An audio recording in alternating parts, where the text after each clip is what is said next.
OTF. Why you doing all this? Because everybody gonna die. Yeah, like I hear, but who? Everybody gonna die. Why you bouncing? Listen, everybody gonna die. You bouncing your ass and shit. Looks like those words weren't just talk, because two OTF-linked rappers, Munna Duke and Oblock's Youngin, were just gunned down miles from home. But that's not the wildest part. The man behind the trigger is now speaking out, and he's connecting their deaths all the way back to King Von's murder. So what does King Von have to do with all this? Let's break it down. The tragedy that shocked Oblock. The streets of Chiraq have been a war zone for ops and rival sets for years, with the drill music scene often reflecting, and some would say, gassing up, these deadly beefs. Oblock, located in the 6,400 block of South Dr. Martin Luther King Jr. Drive, has been ground zero for this smoke for mad long, producing some of drill's most fire voices while simultaneously taking L after L with devastating losses. This area has seen many shootings and deaths, especially from 2011 to 2014, with 19 shootings and 2 deaths during that period alone. The hood has been trying to cut down on the violence, with bodies reportedly down 52% over 10 years in the wider area. But on May 10th, 2025, the cycle of violence stayed bussin' with devastating consequences. At approximately 1:20 a.m., a shooting went down in Chicago's Edgewater neighborhood, specifically in the 6,300 block of North Broadway. The victims were Munna Duke, age 31, and Youngin, also known as Youngin Fram de Jets, age 26, both reppin' Oblock and its drill rap scene. A third victim, a 36-year-old man, caught a slug in the back but survived the attack. Let's get deeper into who these two men were before they got clapped. Munna Duke, whose government name was reportedly Omar Cunningham, was a rising figure in Chicago's rap scene. He was known for his debut track 12 a.m. and had close ties to King Von, considering him a brother and part of Von's inner circle. In a wild plot twist, Munna Duke had recently become a daddy, having a shorty with Fat Banks, the former partner of DaThang, who was the late brother of renowned rapper Lil Durk. This complex web of relationships adds another layer to the already intricate tapestry of connections in the Chiraq drill community. Youngin, who went by Youngin Fram de Jets, was known for his raw, unfiltered bars that painted the real picture of life in Oblock. He shared a tight bond with King Von and was seen as keeping Oblock's sound and spirit alive, building a growing fan base before his untimely departure from the game. Both men caught a fade at the scene, leaving the hood in shock and mourning. The way they got murked paints a grim picture of the dangers that continue to lurk in Chicago's streets. According to the word on the street, the shooting popped off as people were leaving a restaurant with a late-night liquor license. The shooter, pulled up in a stolen Infiniti Q50, which later turned up burning on Chicago's far south side at the 600 block of East 134th Place. This calculated hit, including torching the getaway whip, suggests these weren't no amateurs, which has fueled mad speculation about who might have wanted these two in a casket. The immediate aftermath of the shootings had the whole drill community shook. Fat Banks, Munna Duke's baby mama, shared a heartfelt tribute on the gram, expressing mad grief and describing him as her light in darkness. Her emotional post further revealed how deep this cut, stating, "You was the light to my darkness, I love you so much, baby. You know that I showed you that, and you know I was 10 toes no matter the situation." She promised to hold it down for their son, highlighting how these senseless acts of violence create ripple effects, leaving families broken and shorties fatherless. The response from the wider community was equally swift. Social media was flooded with tributes and folks expressing they were in their feelings. Posts from accounts like at No Jumper and at Gang Hits went viral, with one noting, "The whole O Block been getting wiped out since Von died, SMF, that's crazy. Never saw that for Duke," highlighting the non-stop violence that's been plaguing O Block since King Von got smoked in 2020. These online reactions show not just the grief of fans, but also a troubling acceptance of the violence as part and parcel of drill culture. While the incident itself is tragic enough, it's the swirling speculation about who's responsible and potential connections to other high-profile deaths in the rap community that's got everyone's attention. The most talked about theories focus on ongoing gang rivalries, particularly between O-Block, which reps the Black Disciples gang, and Tookaville, a set claiming gangster disciples. One theory with legs suggests that the killings might have been get back for the murder of FBG Duck, a major Tookaville rapper who got hit in August 2020. 6 O-Block members caught charges and got convicted in January 2024 for his murder, showing the deep beef between these rival sets. A YouTube video claims Munna Duke and Youngin's deaths were straight up get back for FBG Duck, pointing to Tookaville or allies as likely the ones who pulled the trigger. This theory holds weight when you consider the history of tit-for-tat violence between these groups. Another wild development in this case involves the alleged reaction of ops to the deaths. According to a Reddit post, members of TW Tookaville have been trolling Munna Duke and Youngin's deaths with a brief video clip capturing someone saying, "Beans and bologna eye, put they ass up there, oh folks." This type of disrespect toward the deceased is unfortunately common in gang conflicts, often serving to escalate tensions further. Even more wild are the statements made by a figure known as 607 Unk in a video where he speaks on the murders. The situation, it happened late last night in Chicago. It was Munna Duke and Youngin, Oh, she need advice, Lord. Later in the same video, he makes a chilling prediction about OTF, Only the Family, Lil Durk's music collective, which had connections to Munna Duke through DT Thang. OTL. Why you doing all this? Everybody gonna die. Yeah, like I hear, but who? Everybody gonna die. Why you bouncing Listen, for? everybody gonna die. You bouncing your ass Everybody and gonna shit. die. While 607 Unk seems to be on some other stuff, his words reflect the disturbing reality of gang violence, the cycle of killing and retaliation that claims so many lives in Chicago's neighborhoods. The King Von connection and NBA YoungBoy speculation. Let's get into the juice connecting their murders to the death of another O-Block legend, King Von, plus all the tea about NBA YoungBoy's alleged involvement in these intertwined tragedies. To really get what's going on, we gotta rewind to King Von's death, a moment that forever changed the drill scene. King Von, government name Davon Daquan Bennett, got smoked on November 6, 2020, outside a nightclub in Atlanta, Georgia. The incident popped off following an album release party for his debut album, Welcome to O-Block. The shooting involved Lil Tim, who was rolling with Quando Rondo, an artist signed to NBA YoungBoy's label, Never Broke Again. Lil Tim lit up King Von, hitting him multiple times, leading to Von checking out at age 26 after surgery at Grady Memorial Hospital. This connection to NBA YoungBoy's camp immediately had folks wondering if YoungBoy had something to do with, either directly or indirectly, Von's departure. While no receipts have ever directly linked YoungBoy to ordering or orchestrating the hit, the association has remained a hot topic in hip-hop circles. What makes this particularly relevant to Munna Duke and Youngin catching a fade is the tight relationship both men had with King Von. As mentioned earlier, Munna Duke saw King Von as blood, though they weren't biologically related, and was part of Von's inner circle. Similarly, Youngin and King Von were like this, with Youngin seen as carrying the torch for O-Block's sound and spirit after Von passed.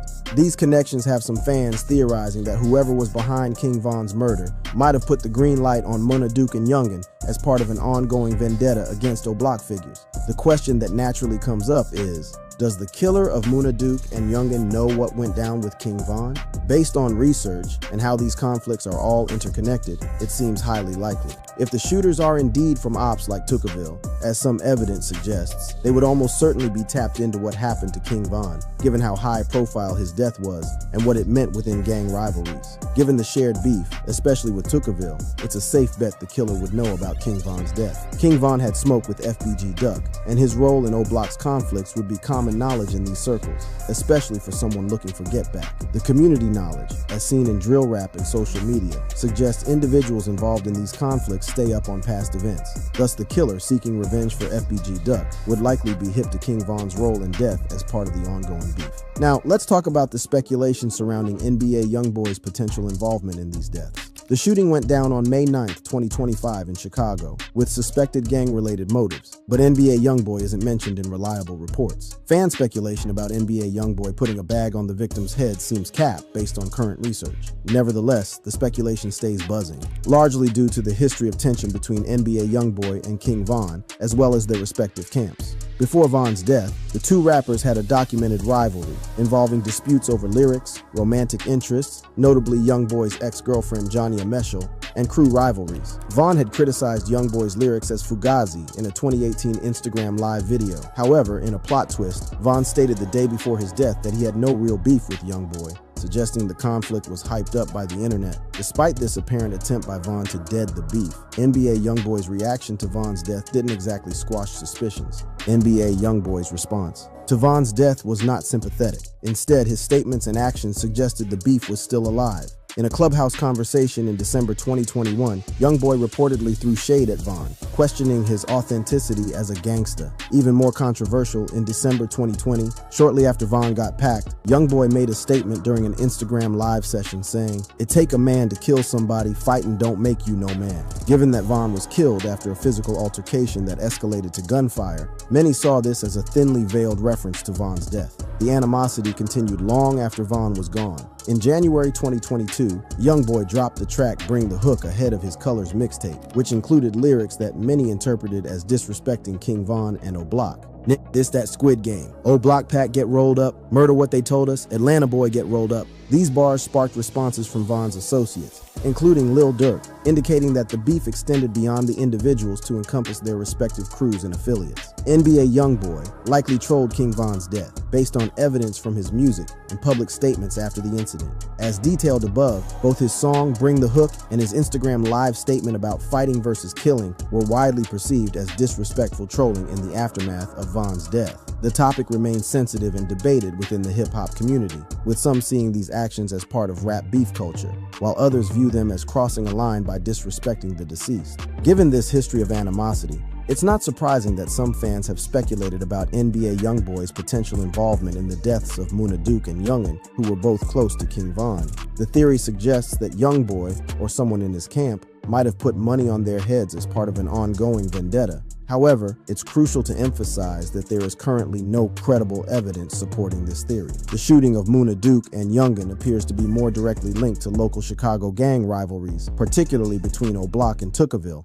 rather than an extension of the NBA Youngboy King Von feud. Moreover, NBA Youngboy's own location and activities at the time of Munna Duke and Youngin's deaths would make direct involvement highly unlikely. As a prominent artist with a high public profile, any direct connection to such a crime would be mad risky. Furthermore, the method of the killings, a drive-by shooting in Chicago using a stolen vehicle later found burned, bears the hallmarks of local gang violence rather than a hit orchestrated by a high-profile figure from another city. Another crucial factor that weighs against NBA Youngboy's involvement is the timing. The deaths of Munna Duke and Youngin occurred in May 2025, nearly 5 years after King Von's death. While beefs in hip-hop can certainly be long-lasting, the time gap between these events makes a direct connection less plausible. It seems more likely that the deaths of Munna Duke and Youngin are tied to more recent and localized conflicts within Chicago's gang landscape. It's worth noting that these kinds of speculations are common in the aftermath of high-profile deaths in the hip-hop community,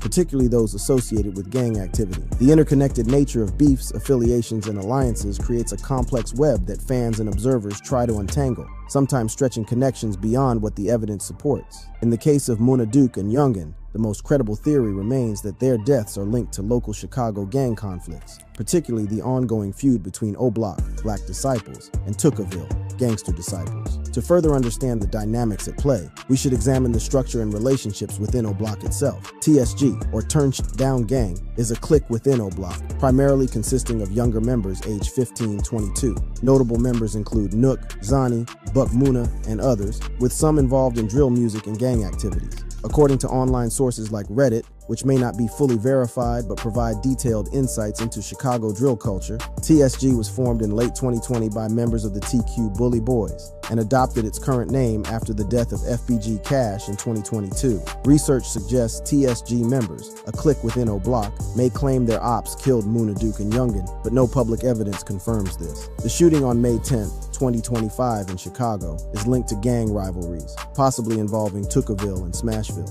It seems likely that such claims exist in private or less accessible forms, given the context of gang dynamics. The deaths of Munna Duke and Youngin have also sparked discussion about whether they might be linked to other high-profile cases, such as Lil Durk's ongoing murder-for-hire case. Fans point to Munna Duke fathering a child with the former partner of OTF DT Thang, Lil Durk's late brother, suggesting this personal connection might make him a target. However, no credible sources or official statements directly tie their deaths to Lil Durk's case. While the speculation makes sense given the complex relationships in Chicago's rap scene, current research shows no substantial evidence linking the deaths to Lil Durk's legal troubles, which are centered on events in Los Angeles in 2022. Looking at the reaction from within the O'Block community itself provides another perspective on these deaths. J-Hood, another O'Block native who has distanced himself from gang life, uses his platform, including YouTube, to warn others about its dangers. His statements often reflect on the cycle of violence and loss in O Block, though no specific comment about Munna Duke and Youngin not going to heaven was found in recent searches. Jahud's known stance against gang life, however, suggests he might comment on the moral implications of such lifestyles, which could be interpreted as a judgment on their fate. The aftermath and continuing investigation. The investigation into Munna Duke and Youngin's shooting jumped off immediately after the incident on May 10, 2025. Police hit the scene in the 6,300 block of North Broadway, marking off shell casings, showing they weren't playing about getting to the bottom of this. One of the key pieces of evidence is the stolen Infiniti Q50 the shooters used, which later turned up torched on the far south side. Video evidence has reportedly connected the stolen whip to the shooter, giving investigators something to work with. Despite these initial moves, as of May 11, 2025, no arrests have been reported, and whoever did the dirt is still in the wind. The burning of the getaway vehicle suggests these weren't no amateurs but experienced shooters trying to cover their tracks, a common tactic in gang-related hits that often makes solving the case harder. The Chicago Police Department hasn't dropped any additional statements beyond the initial findings, and searches of other major news outlets haven't turned up any updates on the progress of the investigation.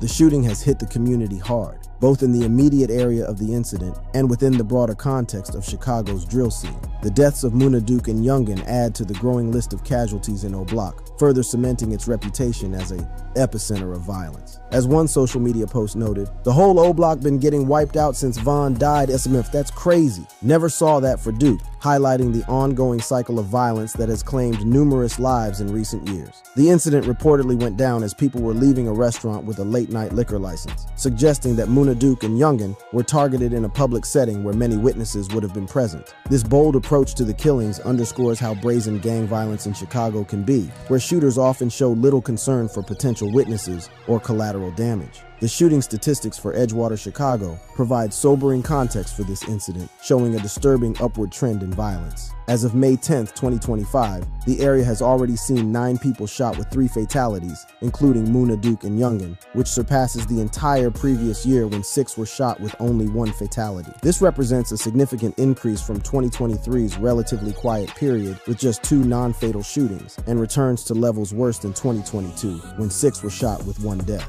These numbers highlight how the violence that claimed Munna Duke and Youngin's lives isn't isolated, but part of a concerning pattern of escalating bloodshed in the neighborhood. These numbers show an uptick in violence in the area in 2025, with more shootings and fatalities already recorded than in all of 2024. This trend is concerning, particularly given the efforts of community organizations to reduce violence in recent years. Despite O Block's violent history, recent data suggests a decline in violence in the Woodlawn neighborhood, which includes O Block. Bodies in Woodlawn have reportedly dropped by 52% over the past 10 years, with a 35% decrease in 2022 compared to the previous year, according to reports from Project Hood and other sources. This reduction has been attributed to community-based initiatives aimed at interrupting the cycle of violence. Project Hood, helping others obtain destiny, led by figures like James Highsmith, a former gang member, employs a violence impact team composed of local community members, many of whom are former gang members or have lost loved ones to gun violence. Their strategy focuses on preventing retaliation shootings, with team members showing up at hospitals after incidents to offer support and assess potential retaliatory risks. Highsmith has described violence as like a disease, emphasizing efforts to interrupt the transmission between individuals or groups. Another initiative, the Flip Team, Flatlining Violence Inspires Peace, works to change the trajectory of shootings by addressing root causes and fostering peace. Project Hood has also symbolically renamed O Block as Opportunity Block to reflect their transformation efforts, aiming to shift the narrative from violence to community revitalization. These community-based approaches to reducing violence offer a glimmer of hope in an otherwise bleak landscape. However, the deaths of Munna Duke and Youngin demonstrate that significant challenges remain. The deep-rooted nature of gang conflicts, the allure of drill music as a potential pathway out of poverty, and the complex socioeconomic factors that contribute to violence all create formidable obstacles to lasting peace. To truly understand the context of these murders, it's essential to recognize the historical significance of O Block in Chicago's gang landscape. O Block's violent history is well documented, with its name originating from O.D. Perry, a 20-year-old Black Disciples member killed in the summer of 2011. His death, allegedly by 17-year-old Gakira Barnes, a gang assassin, set off a cycle of retaliatory violence. Barnes herself was killed in 2014, further escalating tensions. A 2014 Chicago Sun-Times analysis identified O-Block as the most dangerous block in Chicago between June 2011 and June 2014, reporting 19 shootings, of which 2 resulted in fatalities. The area, encompassing the Parkway Gardens apartment complex, has been a focal point for gang activity, particularly conflicts between the Black Disciples and rival gangs like the Gangster Disciples. O-Block's association with Chicago drill music has also amplified its notoriety, with rappers such as Chief Keef and King Von referencing it in their work. King Von's debut album, Welcome to O-Block, further cemented the area's violent image, with a mural near Parkway Gardens commemorating him. One of the most significant incidents linked to O-Block prior to the deaths of Munna Duke and Youngin was the murder of Chicago rapper FBG Duck, Carlton Weekly, on August 4, 2020, in the Gold Coast neighborhood. This shooting, going down outside a luxury clothing store in the first block of East Oak Street, was tied to a brutal gang war between FBG Duck's Tookaville faction of the Gangster Disciples and the O-Block set of the Black Disciples. The federal jury convicted 6 reputed O-Block gang members on January 17, 2024, on charges including murder in aid of racketeering. The trial revealed the gang's use of social media and music to escalate their criminal enterprise, with evidence like cell phone videos showing coordination during the attack. This historical context is crucial for understanding the murders of Munna Duke and Youngin, as they appear to be the latest casualties in a long-standing conflict that has claimed numerous lives over the years. The retaliatory nature of gang violence in Chicago, where killings often lead to cycles of revenge, suggests that their deaths may trigger further violence unless intervention efforts are successful. Returning to the investigation itself, the challenges facing law enforcement are no joke. Gang-related homicides are notoriously difficult to solve, due in part to the no-snitching code that prevails in many communities affected by gang violence. Witnesses may be reluctant to come forward, fearing retaliation, or simply adhering to the cultural norm against cooperating with police. This reality often leads to low clearance rates for homicides in areas like Chicago's South Side. For the Chicago Police Department, the high-profile nature of these killings likely adds both urgency and complexity to the investigation. The involvement of well-known figures from the drill scene means that the case is under significant public scrutiny, yet the same factors that make the case high-profile may also complicate efforts to gather information and build a case against the perpetrators. The burning of the getaway vehicle indicates a level of planning and awareness of forensic techniques that suggests the perpetrators are experienced and careful. This methodical approach to covering tracks makes the investigative task even more challenging, as valuable physical evidence may have been destroyed. As of the latest reports, the Chicago police have not announced any arrests. The recovery of the burned Infiniti Q50 suggests efforts to cover up evidence, a common tactic in gang-related shootings. The investigation is ongoing, with authorities likely focusing on gang affiliations and potential surveillance footage from the Edgewater area. While the immediate focus is rightly on bringing the perpetrators to justice, the deaths of Munna Duke and Youngin also raise broader questions about the future of drill music and its intersection with gang violence. Some observers have called for greater scrutiny of drill lyrics that explicitly threaten violence against named individuals or groups, arguing that such content crosses the line from artistic expression to incitement. Others maintain that censoring drill music would not address the underlying issues of poverty, inequality, and systemic neglect that contribute to gang violence in the first place. For the O-Block community, the losses of Munna Duke and Youngin represent not only personal tragedies, but also a continuation of a disturbing pattern that has claimed too many young lives. The drill music community mourns their loss, and the broader Chicago community faces renewed calls to address the root causes of such tragedies. For fans of drill music and observers of the scene, the deaths of Munna Duke and Youngin serve as a sobering reminder that the violent narratives often glorified in drill lyrics reflect real dangers that claim real lives. Behind the music videos, social media posts, and street reputation exists a harsh reality where young men like Munna Duke and Youngin get smoked, leaving behind grieving families and unfulfilled potential. Thank you for watching. If you enjoyed this video, click on one of the cards on your screen to see more videos like this.